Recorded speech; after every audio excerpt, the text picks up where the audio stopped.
America, we got to get back to doing what's expected of us as free citizens in this democracy. That means being tolerant, being respectful, staying informed, and being engaged.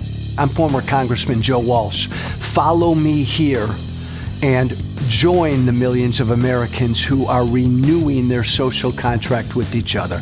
The social contract, it's on us.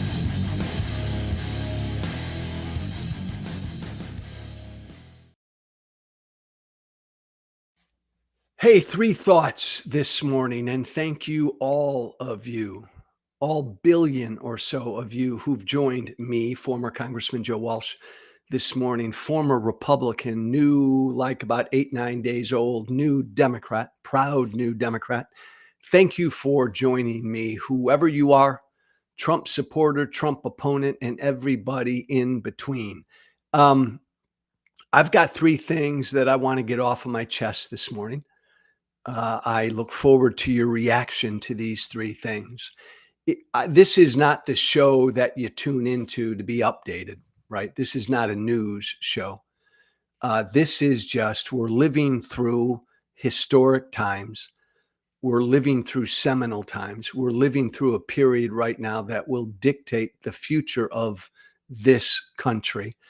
And I think it's important for all of us to just have some perspective, just some understanding about what we're going through.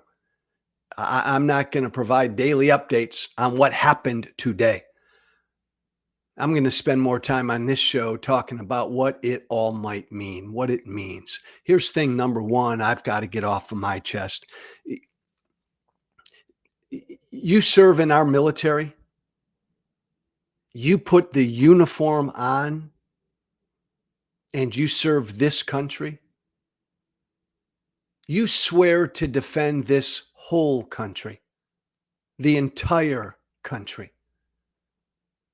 When you're a member of America's military and you put that uniform on, you defend all Americans, no matter their political persuasions.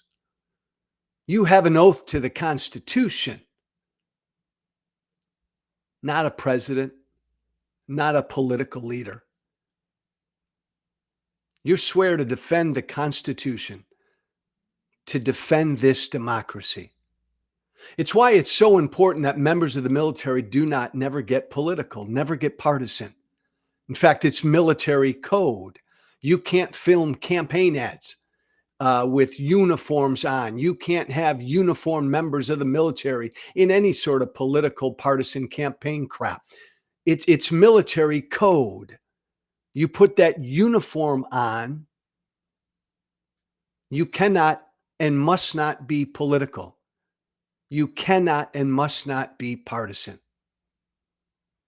Every member of the military is told this. Every member of our military understands this.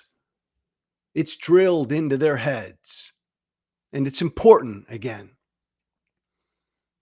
because there's no politics. There's no partisanship when it comes to our military, when it comes to our service members. They defend all of us. They defend this entire country. I still can't get over what we witnessed 2 days ago. I think it's scary. I think it's ominous. Donald Trump stood in front of a bunch of our troops in uniform at Fort Bragg. And Donald Trump did what Donald Trump always does. Just an utter narcissistic, un-American asshole. Trump stood in front 2 days ago in front of our troops at a rally to the troops at Fort Bragg. First of all, why is he having a political rally there? That's wrong. But this is who Trump is. He stood in front of our uniformed troops 2 days ago, and he delivered a mean-spirited partisan speech. He stood in front of our uniformed troops 2 days ago, and he attacked Americans by name. He attacked regions of this country by name. He attacked American cities by name. Worse, Donald Trump 2 days ago stood in front of our uniformed troops and goaded them, encouraged them to boo and jeer their fellow Americans. Again, nothing Trump did is surprising. It's who he is. An utterly horrible human being, the absolute worst of us, utterly un-American. That's who Trump is. What's still sitting with me 2 days later is not what Trump said or did. It's what those uniformed troops said and did. That I found much scarier and much more ominous. The uniformed troops, goaded by Trump, did in fact boo and jeer their fellow Americans. They engaged in and laughed at and applauded personal, political, partisan attacks against their fellow citizens. They defied their military oath, their code. They had their uniforms on, and they got ugly and partisan. And they attacked their fellow Americans. They laughed at and jeered and booed certain parts of this country. Man, that's just so much more troubling than what Trump said. First off, they're not supposed to do it. It's against code, and the commanders or whatever down at Fort Bragg, they've issued a statement that it was wrong, blah, blah, blah. It's wrong. They're not supposed to do it. It goes against their oath, all of that. But they did it still. They booed. These uniformed military members booed and jeered their fellow Americans. And I find this so ominous because I know what Trump is doing, and I know what Trump wants to do. I know what Trump wants. Trump's got military at the ready to put on our streets against American citizens. These military, rank and file military members who booed and jeered Trump, will they attack American citizens in certain cities that they don't like Los Angeles? These uniformed members of the military who booed and jeered their fellow Americans when Trump gives an order, as he tried to do in his first term, to shoot at American civilians on our streets, these uniformed military members who personally attacked their fellow Americans 2 days ago, are they likely to just very easily shoot at American civilians on our streets? Donald Trump wants to divide this country. Donald Trump wants to break this country up. Donald Trump wants to burn this country down. Donald Trump wants utter chaos and anarchy and violence on our streets. That's what Trump's doing. He's inciting all of that so that he can, in fact, use his military. And when that day comes and the military is all over the place on our streets, will they defy their oath? Will they defy their code? Will they defy the Constitution and do what this un-American tyrant tells them to do? And if civil war ever comes to this country again, these rank and file military members who so easily booed and jeered their fellow Americans the other day. What will they do? What will they do when Trump literally tries to break this thing up? This is why I find this so troubling and ominous. Ominous because I know what Trump's trying to do. As Trump, after he lost the 2020 election, because he's a fucking coward and he couldn't accept the result, Donald Trump then did all he could do to make January 6th happen. Donald Trump made January 6th happen. Donald Trump purposely incited Americans to violence. He's doing the same thing now. He's inciting violence on our streets now so that he can grab the military and throw that military out on our streets. Trump's doing the same thing now. He's inciting violence.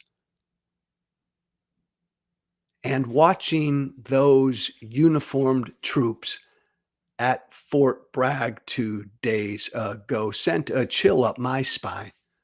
And I love our troops. Every time I see a uniformed troop, I thank that military member for his or her service, just like I do every time I see a cop in this country. Thank you, Blue. But their actions at Fort Bragg, these men and women in uniform with Trump, who basically said, fuck the notion of whatever the military tells me to do when I've got this uniform on. I'm gonna attack my fellow Americans. I'm gonna show my politics. How easily then could so many rank and file military members turn on their country, turn on their oath, and turn on their Constitution, all in obedience to a mad dictator?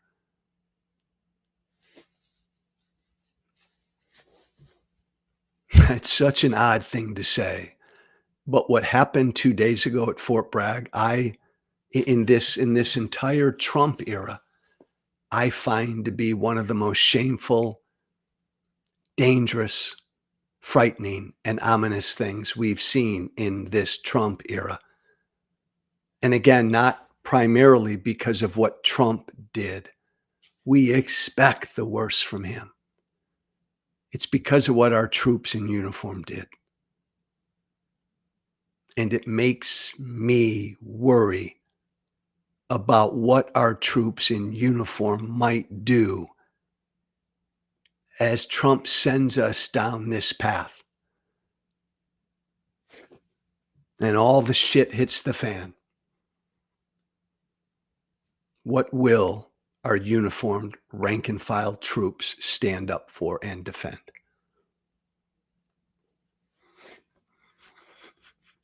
Thing number 2, and this is just a reminder, a factual reminder.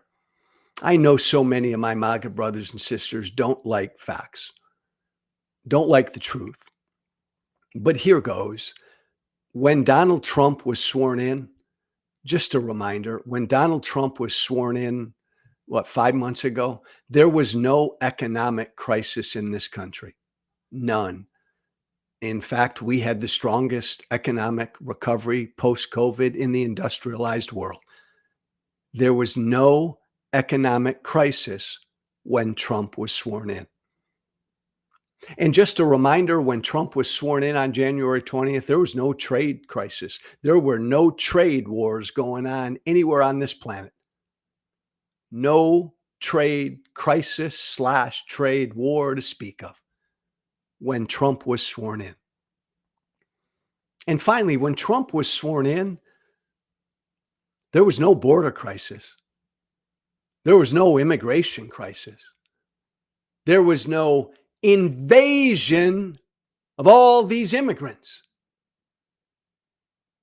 Look, I'm a Democrat now, and Biden fucked up on the border for 3 years.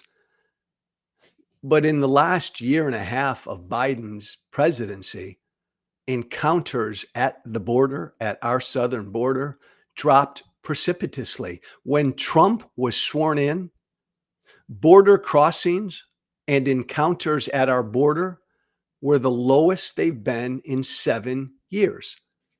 When Donald Trump was sworn in, there was no border crisis. There was no invasion. So here we are 5 months later, and if there are any crises going on right now,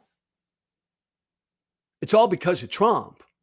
Again, just factually, when he became president, we didn't have a crisis anywhere on books. None. 5 months later, Trump would tell you we're under crisis. Trump would tell you there's an invasion. There's an immigrant crisis. Trump would tell you there's a trade crisis. There's an economic crisis. Well, if there is now, and there wasn't any of that when Trump was sworn in, then who's responsible for these crises? No, I mean that, TikTok. Who's responsible? Everything was hunky dory when Trump became president. Trade wars. Trump did this. If you feel like the country is in crisis, blame Trump. Trump did this. If you lost your job, blame Trump. Trump did this. If your 401k is down, blame Trump. Trump did this. You're a small business owner in this country working your ass off, right? And Trump's tariffs have got you going every which way, and you're losing money. Everything's costing more. Blame Trump. Trump's stupid, ignorant tariffs. Small business owner did this. And 5 months later, if you're paying more for everything, if everything's more expensive than it was when Trump was sworn in, like we now have 80% of American companies have said they've raised prices on everything because of Trump's tariffs. Trump did this. Trump did this. Blame him. And if all of a sudden it seems like our immigration situation is in crisis, it wasn't when Trump was sworn in. Didn't have protests all over the country. Didn't have some rioting all over the country. Blame Trump. Trump did this. Donald Trump single-handedly, if you believe him, and we must, right? If you believe him that the country is in crisis right now, an invasion, I got to go after all of our allies because we have a trade crisis. If you believe him, blame him because he made it so. Final thought. And Keith, if you can put up that Nick Gillespie tweet, that would be great. And just keep it up. Thank you, my friend. TikTok, I'm going to move you over here for a second. Here's the deal. And I've said this before when it comes to what Trump is doing with all of these raids, detentions, and deportations of people who are in this country illegally. The vast majority of the American people under Trump, under Biden, and under Obama all said, the vast 80, 90% of Americans, if you're here illegally and you got a violent criminal record, get the hell out. 90-some percentage of the American people believe that, agree with that. If you're here in America illegally and you got a criminal record, but not violent, most of the data shows 50% or so of the American people say you should be out. If you're in this country illegally and you have no criminal record, most Americans believe you should be able to stay put. If you've been in this country for a long time and you've been working and contributing to this society, the vast, vast, vast majority of Americans do not want them deported. If you were brought here as a child, the American people don't want them deported. If you married an American citizen, the American people don't want those people deported. But Trump's trying to deport everybody. And we told you why, because he's pissed off that Biden deported more people and Obama deported more people than he did. So he and his people now, they're going to Home Depots and 7-Elevens and nail salons and daycare centers and hospitals and courtrooms and you name it, just grabbing anybody. Because they got to have those numbers up. Nick Gillespie, who writes for Salon, put out a great tweet, TikTok. I'll show it to you. Arresting nail salon workers, people in clothing wholesalers, and day laborers is where Trump's immigration mania goes to die. Americans want criminals deported, not hard-working immigrants cutting lawns, tending children, and delivering food. Amen, Nick Gillespie. We're going to find that out. I hope Nick Gillespie's right. I hope the vast majority of the American people do not want daycare workers and immigrants cutting our lawns and immigrants delivering our food and immigrants who are here illegally, who've started businesses. I sure hope and believe the American people don't want them deported. And the beauty of Trump is that's what he's doing now. By the way, that's what he tried to do in his first term. Again, I want to remind you, Biden and Obama deported more people than Trump. And get this, Biden and Obama each focused on people here illegally who had a violent criminal record. In Trump's first term, he didn't deport as many as Biden and Obama, and he just tried to deport anybody. He's doing the same thing now to get his numbers up. But this is the question. Every single day in this country right now, we are hearing stories of our ICE, our immigration cops, grabbing mothers at schools, grabbing nannies in parks, grabbing daycare center workers, grabbing immigrants in hospitals, grabbing day laborers in 7-Eleven parking lots,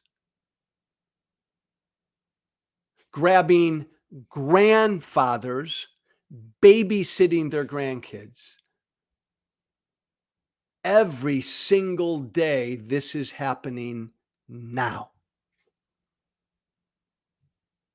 And even though I'm certain most of Trump's die-hard supporters love this, because I hear from them every day, get them all out, Joe. Get them all out. Get out of here. I hear from Trump's supporters every single day. Footage yesterday of ICE officials, ICE cops, chasing down farm workers in the field running to try to get free of immigration cops after them. Good luck with that, Trump. And good luck with that, MAGA. Because even if you're on board with all of this, I'm going to believe the vast majority of the American people are not. And the polling is beginning to reflect this. Most of the polling coming out now shows Trump's approval down, shows Trump's approval always of how he's fucked up and handled the economy down, but Trump's underwater on the issue of immigration, according to most of the polling now. And if you don't want to believe polling, don't. But you know, and I know, in your head and my head, in your heart and my heart, that the American people generally are decent, tolerant people. And when it comes, common sense people. And when it comes to an issue like this, we've had a broken immigration system in this country forever. Republicans and Democrats did it. Our government did it. The business community purposely did it. And the American people say, fix it. This is bullshit. You come here to claim asylum. Shouldn't take you 2 to 3 years to have that claim heard. Fix it. You're a violent criminal here illegally. Get rid of them. Fix it. People overstaying their visas. Fix that. People brought here as children. Fix that. Common sense solutions on the issue of immigration is where most of the American people are. And Trump, in a nanosecond, has moved way beyond that. He's deporting children, teenagers, pregnant women. He's deporting people who've been members of their communities for 10, 15, 20, 25 years. And you know what, MAGA? You may just fucking love that, but you're alone. Most Americans don't love that. So let us hope this Thursday that the beauty of Trump holds again, because he's so bad and so cruel and so ignorant, because Donald Trump is the absolute worst of us. He is forcing us in real time to decide what kind of a country we want to be. And when it comes to deporting people, who we deport, how we deport them, the tactics, let's hope most of the American people say, this is not who I want us to be. This is not who we are. I do not want to be the kind of country that just grabs people up out of Home Depot parking lots. No, I refuse to be that kind of country. That's Trump's America. America, baby. America, baby. The American people will decide. Hey, thank you for listening. 2 quick notes. Don't forget, 2 days from now is June 14th. I'll spend more time on this tomorrow. But if you love this country, if you want to defend our democracy and defend America, this Saturday, June 14th, do 2 things. Ignore Trump's Kim Jong-un military parade in D.C. We don't do that in America. We don't have Kim Jong-un here in America, no matter how hard Donald Trump wants to try to beat Kim Jong-un. Ignore Trump's military parade and get out there somewhere in this country, in a town or a city near you, and participate in one of these No Kings rallies. Go to nokings.org. nokings.org and find a rally near you. I'm going to be in South Carolina this weekend, in Charleston, South Carolina, and in Columbia, South Carolina, speaking at a bunch of rallies all weekend. Get out there somewhere near you and ignore Trump. Final thing, shoot me an email about anything, guys. The Social Contract with Joe Walsh at gmail.com. Thanks, Keith. That's all one word, The Social Contract with Joe Walsh at gmail.com. Keep it cool, baby, and everybody be brave. Be brave. Thank you for listening. Remember to listen, share, and follow The Social Contract with Joe Walsh on Apple Podcasts, Spotify, and everywhere great podcasts are found. And be sure to leave a 5-star review. This has been The Social Contract with Joe Walsh.